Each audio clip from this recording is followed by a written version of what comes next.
Okay,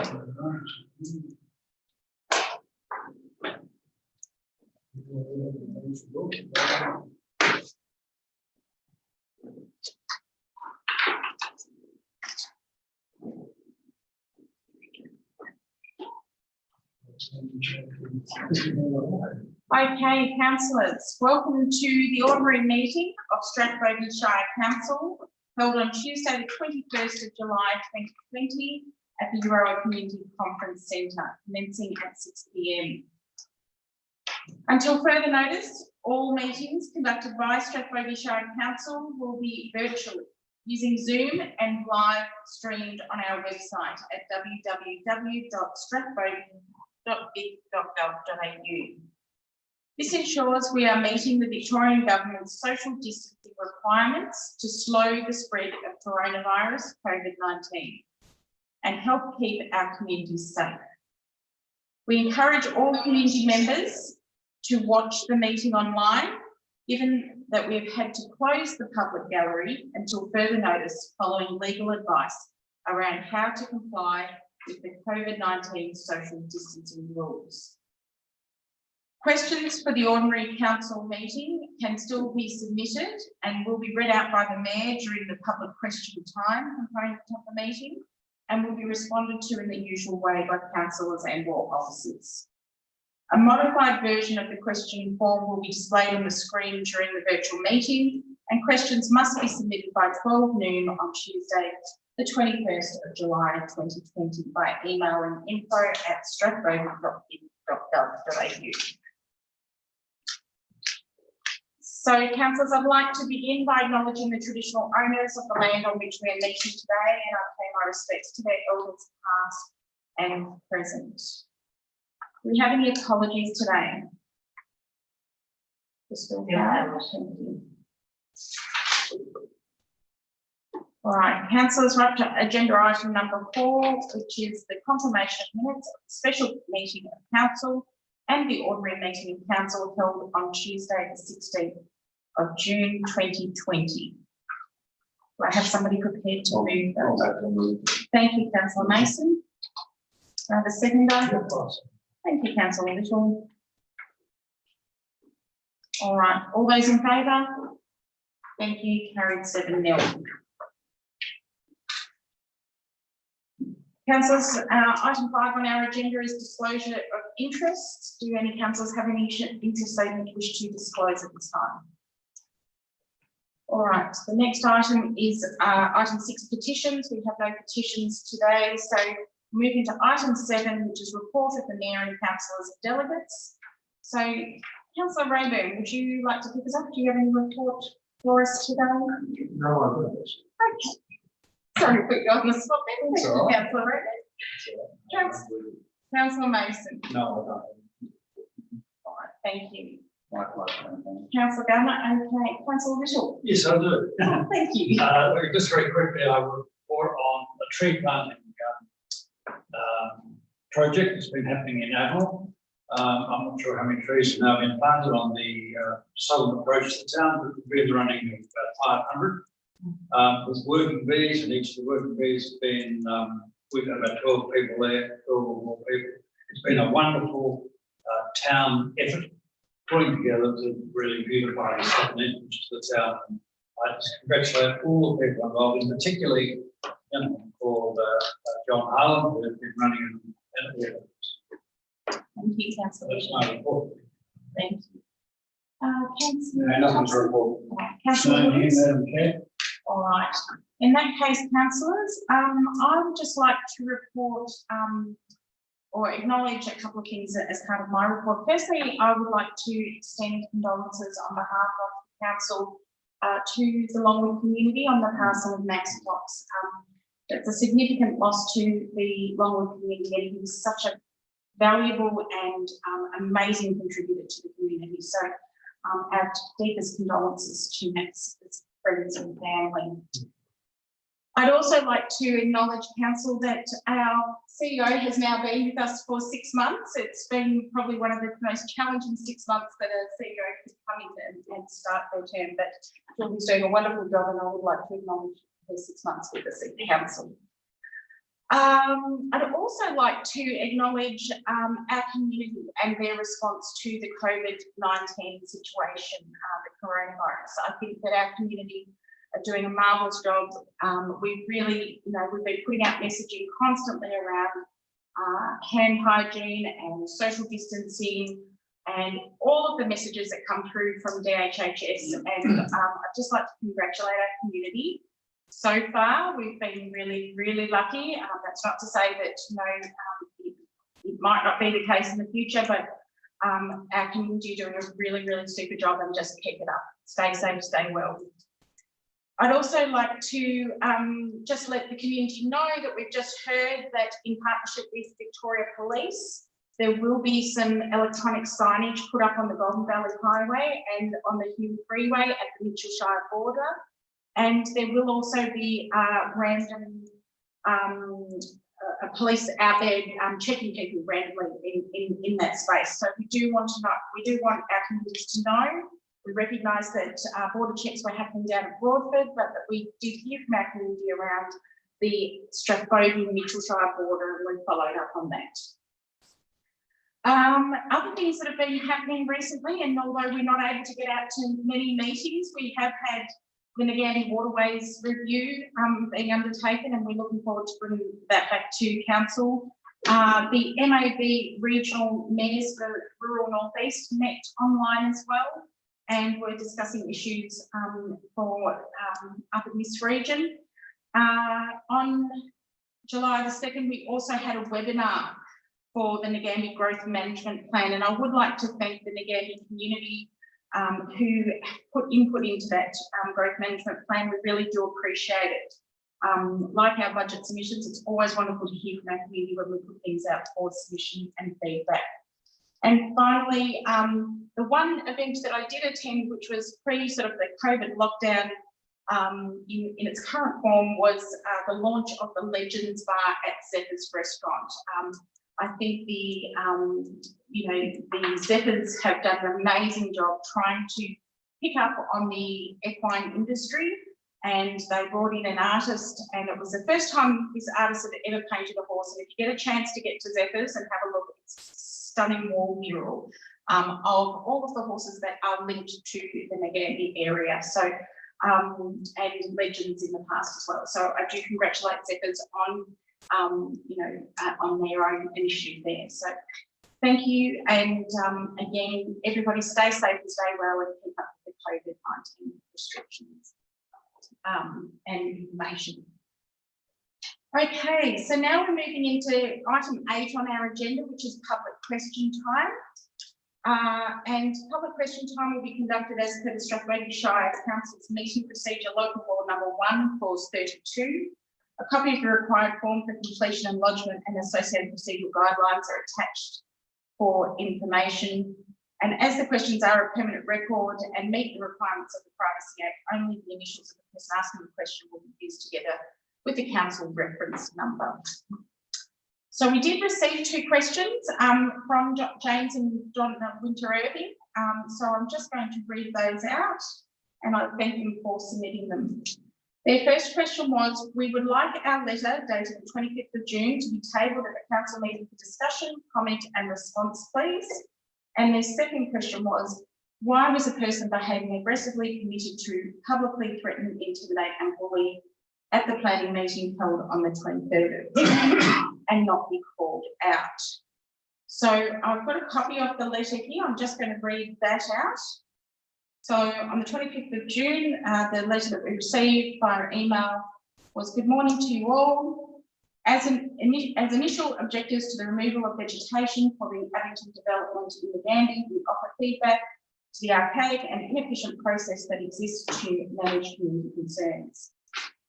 We possibly should be lodging a formal complaint in regards to the meeting that took place 2 days ago, but we won't feed the process that creates the problems, which is possibly the lack of and application of the right of communication.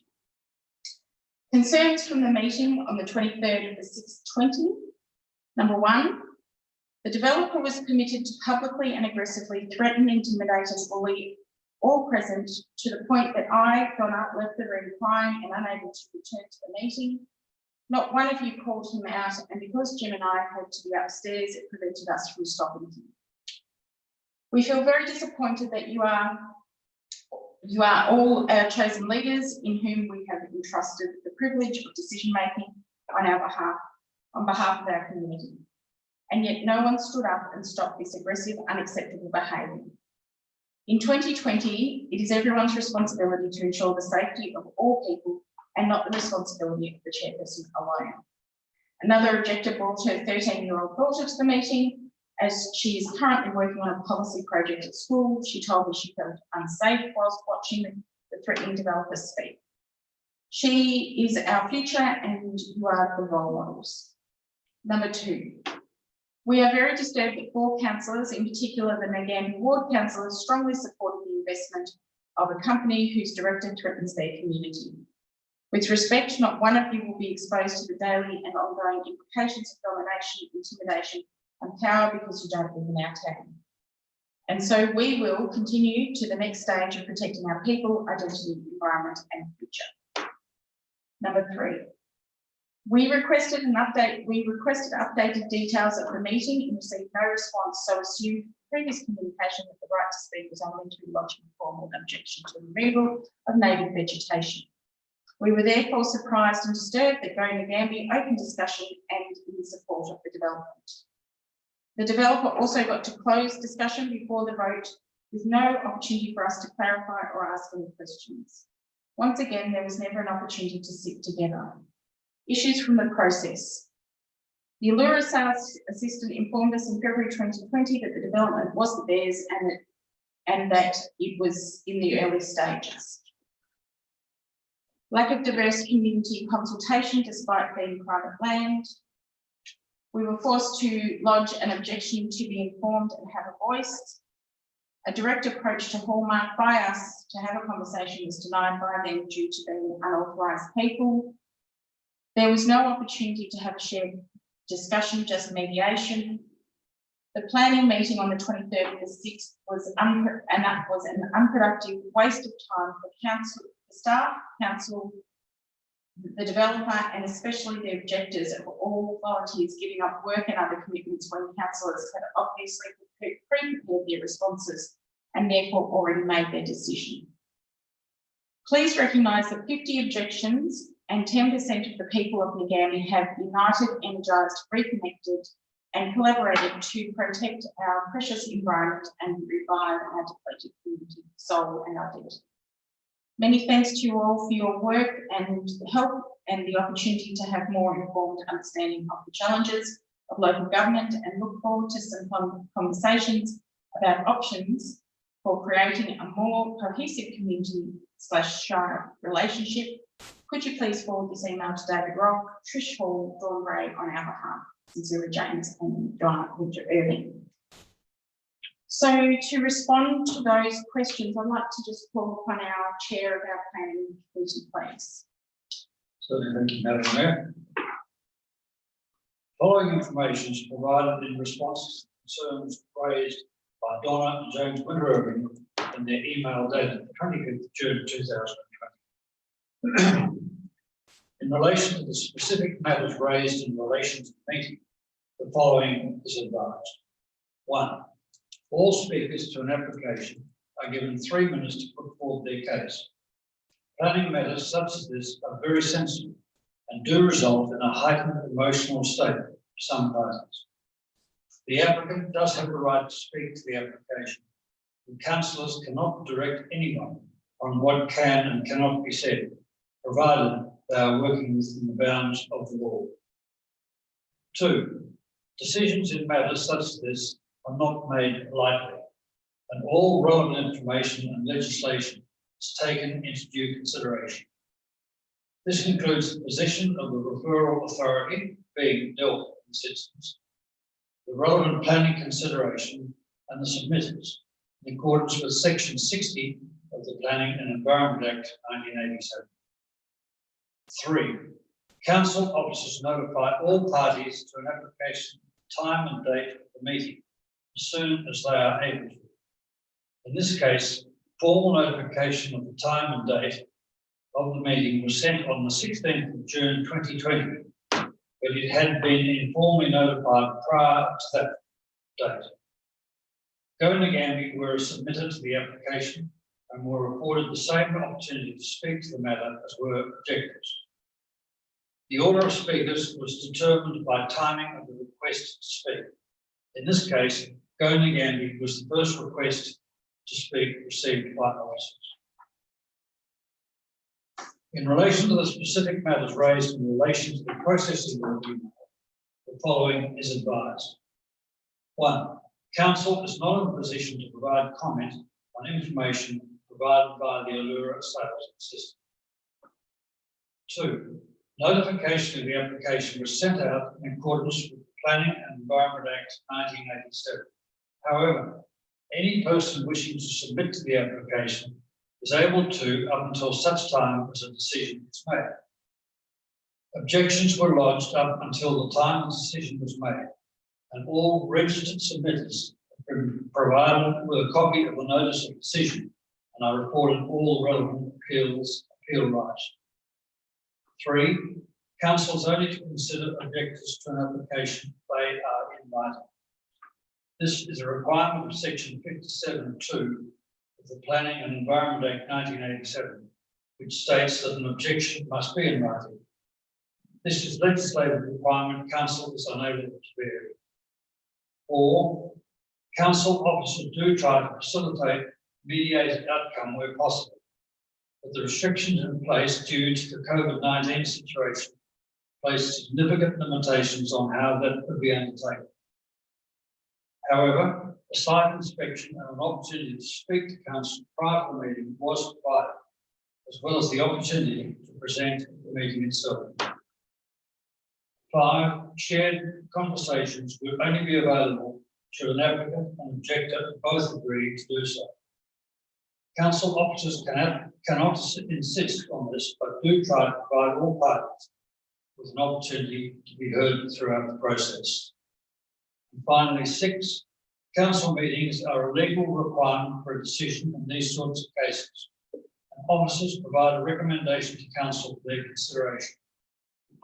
All matters are taken seriously, and councillors make a concerted effort to fully inform themselves on all relevant matters when making a decision.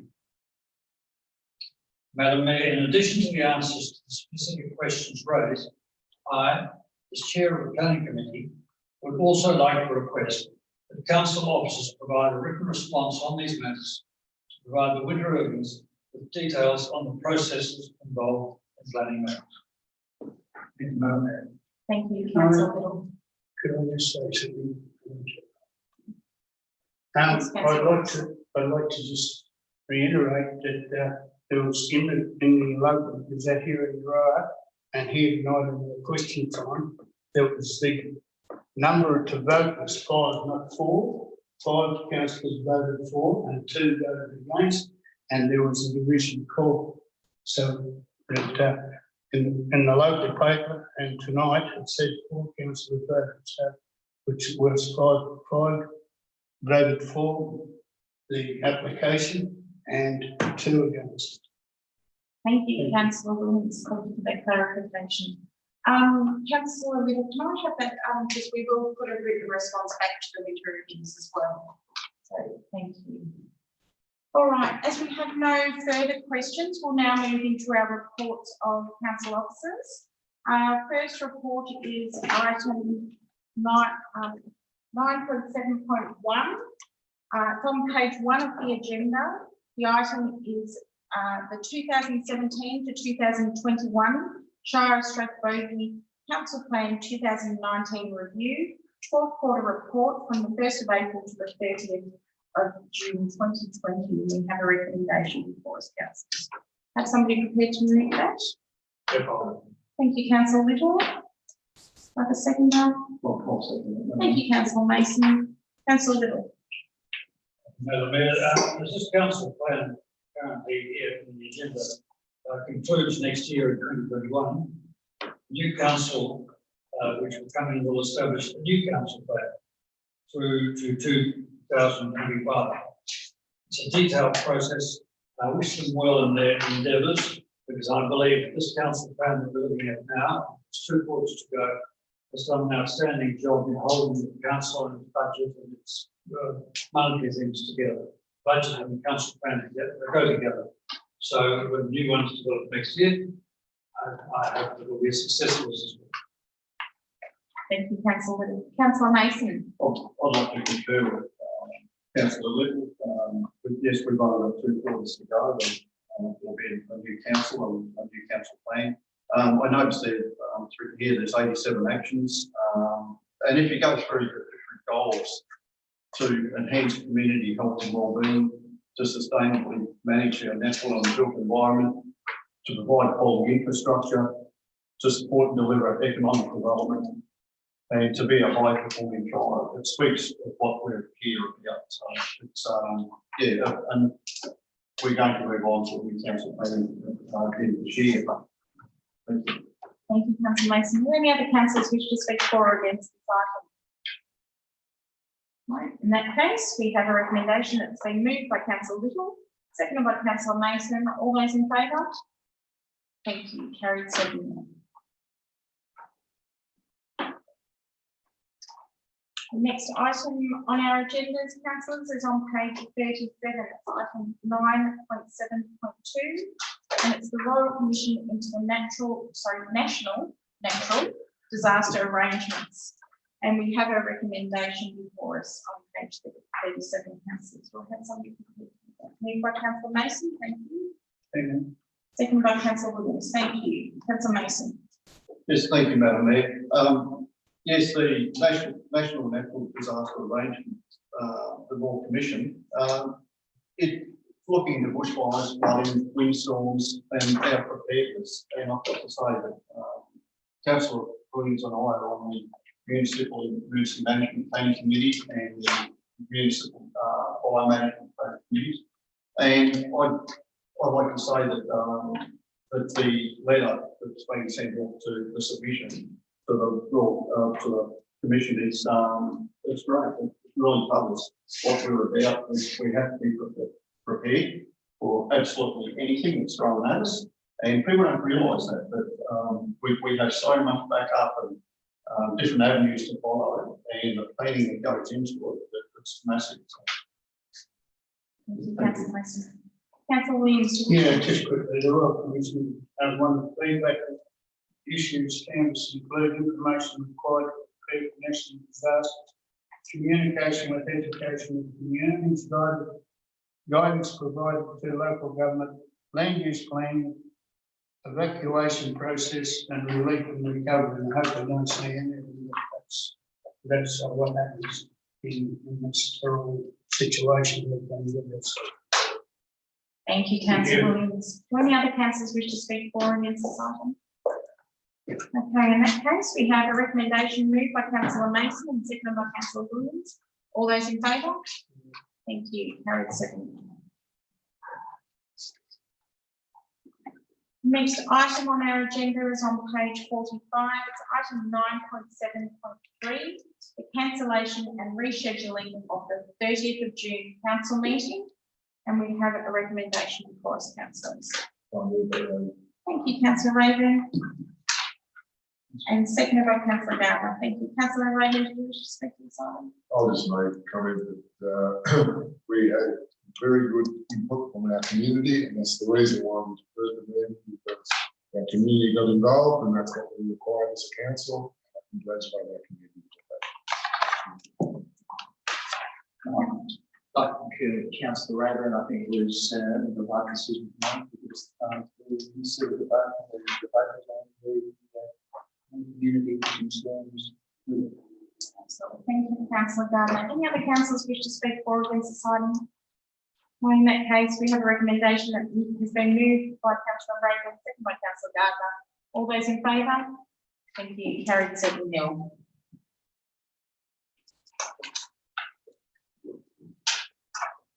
The next item on our agenda is item 9.7.4. It's the draft governance rules, and it starts on page 48. The councillors, we have a recommendation that's on page 49. I have somebody prepared to move that. Thank you, councillor Mason.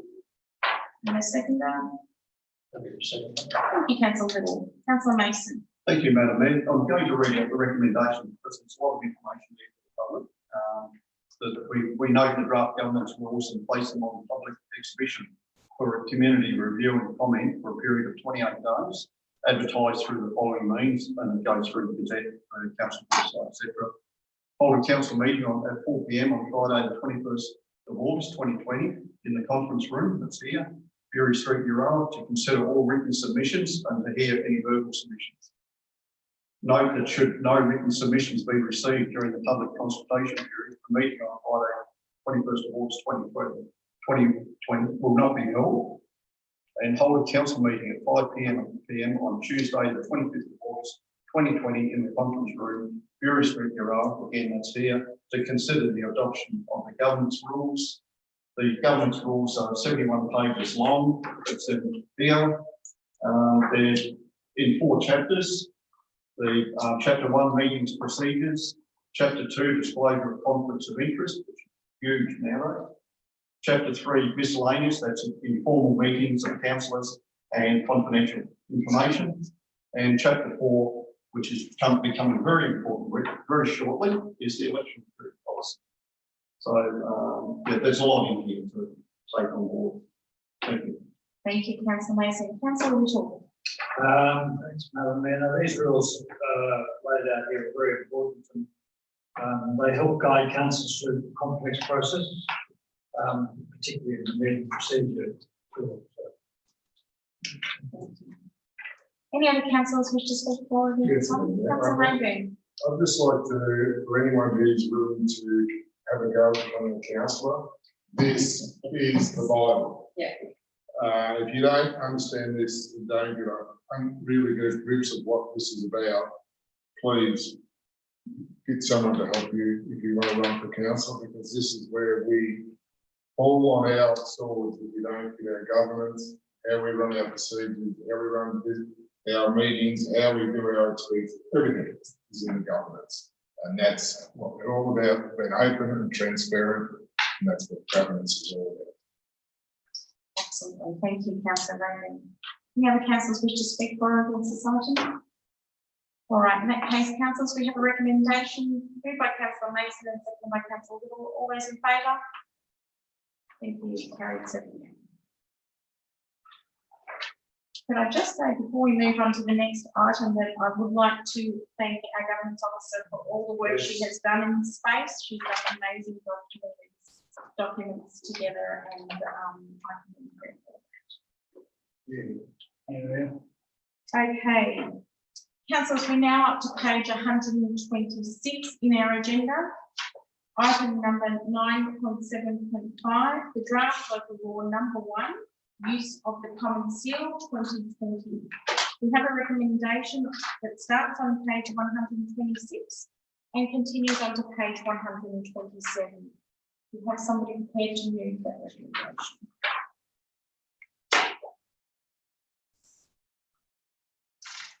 Councillor Gardner, thank you. And a seconder. Thank you, Councillor Thompson. We're quick enough, Councillor. Councillor Gardner. Madam Mayor, there's little to be said about the Common Seal part, and that is the official recognition and action of council. Thank you, Councillor Gardner. Councillor Thompson. Any other councillors wish to speak for or against this item? In that case, we have a recommendation on page 126 and 127 that has been moved by councillor Gardner, seconded by councillor Thompson. All those in favour? Thank you. Carried 7. Councillors, we now moving in our agenda to page 139. Item number 9.7.6, the Golden Broken Greenhouse Alliance representative, and we have a recommendation before us, councillors. Councillor, prepared to move that? Thank you, Councillor Little. Thank you, Councillor Williams. Councillor Little, do you wish to speak to this item? I'll briefly to wish Councillor Chris Evans the best of luck in the positions, important position. And also to congratulate you, Councillor Barron, on your seat at the GPGA table. And congratulate you on the effort while that you put into that position. Councillor Williams? I'd like to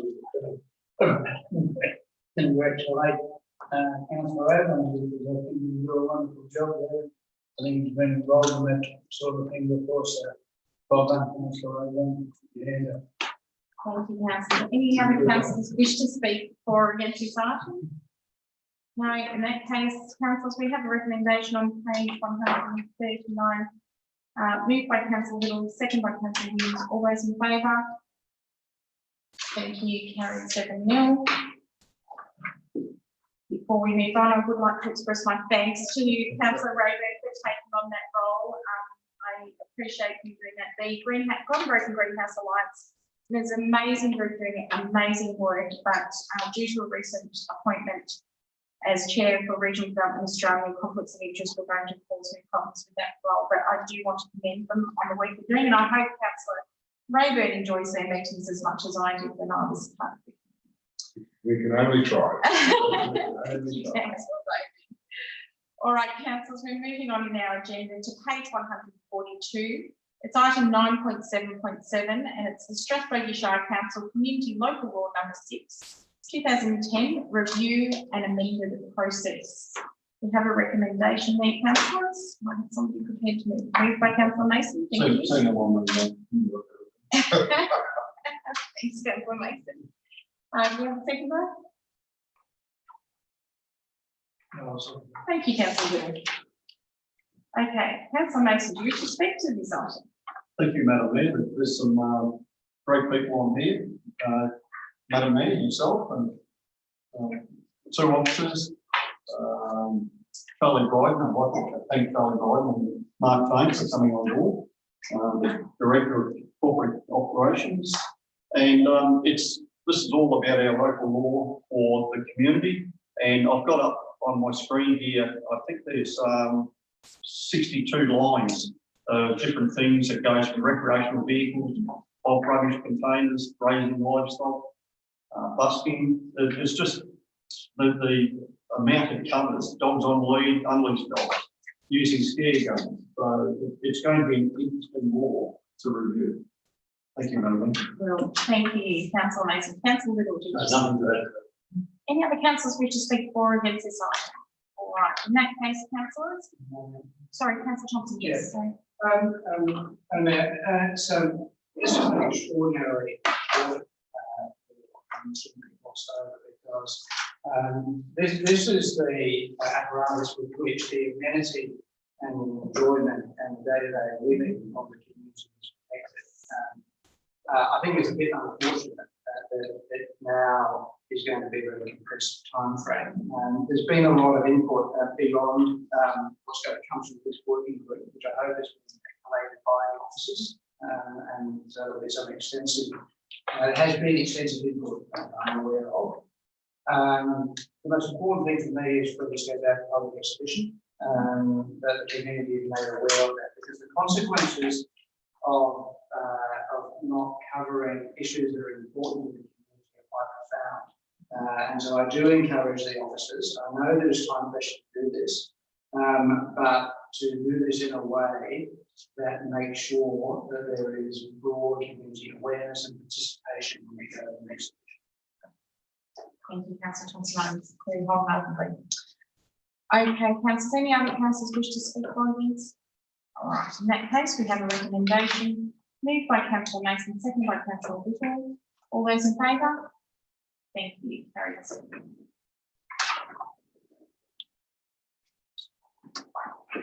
Okay, councillor, the next item on our agenda is on page 145. It's item 9.7.8, the business management system, and we have a recommendation. We have somebody to move that. Thank you, councillor Gardner. Do I have a seconder? Thank you, councillor Williams. All right, councillor Gardner, you wish to speak to this item? And it's good to see that activity is still good in the Shire and these times. It is interesting that the Hughes Creek and Lake Ngambia providing us that. Thank you. Thank you, councillor Gardner.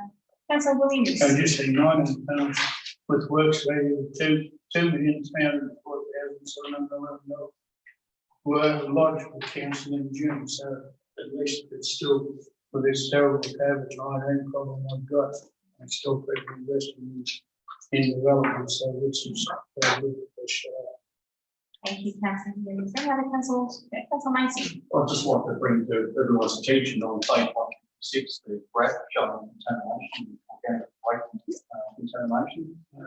It's now down below 1%. I think that would probably be the lowest in the state.